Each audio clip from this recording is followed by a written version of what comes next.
Picture the wealthiest person you know, or the wealthiest person you've ever imagined. What do they look like? If your answer involves a luxury car, designer clothes, a big watch, and an apartment that looks like a hotel lobby, you've just described what the media taught you wealth looks like, not what wealth actually looks like. Here's a fact that most people find genuinely uncomfortable. Warren Buffett, one of the wealthiest people in recorded history, has lived in the same modest house in Omaha, Nebraska since 1958. He bought it for $31,500. He still lives there today. He drives himself to work. He eats at McDonald's. He is, by almost every visible measure, an ordinary-looking person. Sam Walton, founder of Walmart and once the richest man in America, drove a 1979 pickup truck until the day he died, not because he had to, because he chose to. These are not exceptions. Studies of self-made millionaires consistently show the same pattern. The people with the most accumulated wealth are often the ones spending the least on things designed to signal wealth. And this is not a coincidence, it is a strategy. The wealthy figured something out that most people spend their entire lives missing. Every dollar spent on appearance is a dollar that stopped working. Every dollar kept, invested, and compounded is a dollar that never stops working. So they made a choice, not to look rich, to be rich. And those two things, it turns out, pull in opposite directions. So why doesn't everyone just do this? Why don't more people choose the Buffett path? Because there's a force working against it. And it's so normal, so constant, so built into daily life that most people never even notice it operating. It's called lifestyle inflation, and here's how it works.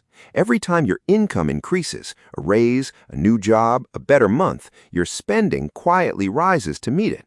A slightly better apartment because you can afford it now, a newer car because the old one feels dated, better restaurants, better clothes, better everything because you earned it and you deserve it. And none of those individual choices feel wrong. Each one feels reasonable, justified even. But here's what actually happened. The gap, the distance between what you earn and what you spend, never grew. You earned more and spent more in almost perfect proportion.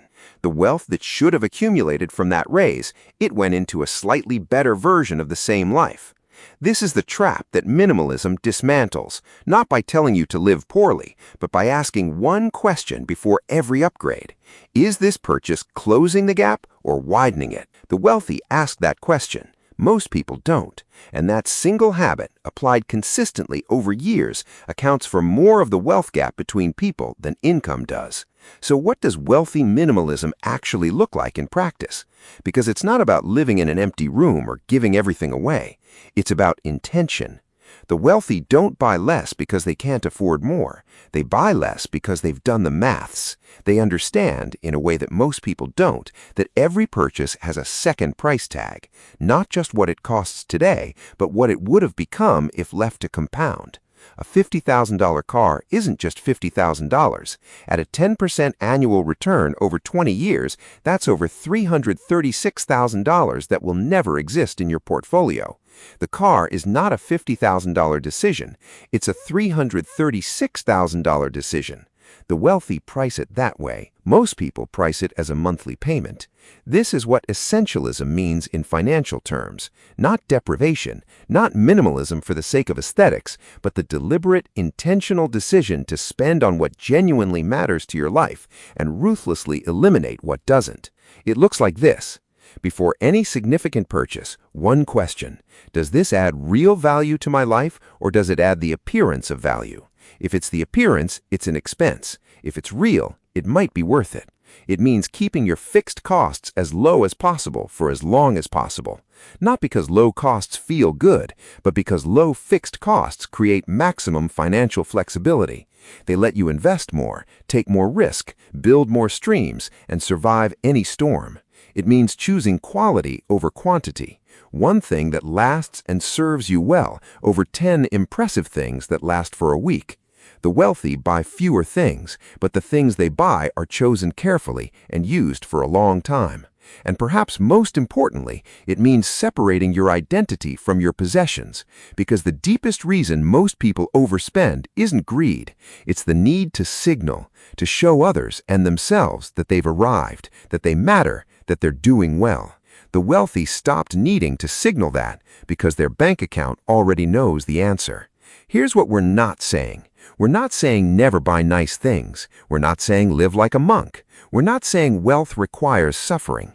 We're saying this: the most quietly powerful financial move available to anyone at any income level is the decision to stop spending to look wealthy and start spending to become wealthy. Those two things feel similar. They are not.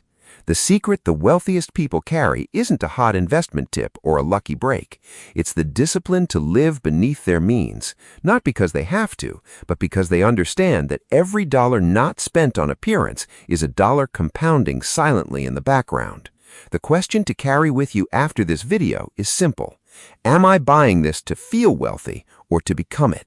Your answer shows if you are building a life or just performing. Subscribe to the channel, and if you enjoyed this video, watch another one. Please share this with anyone who needs it.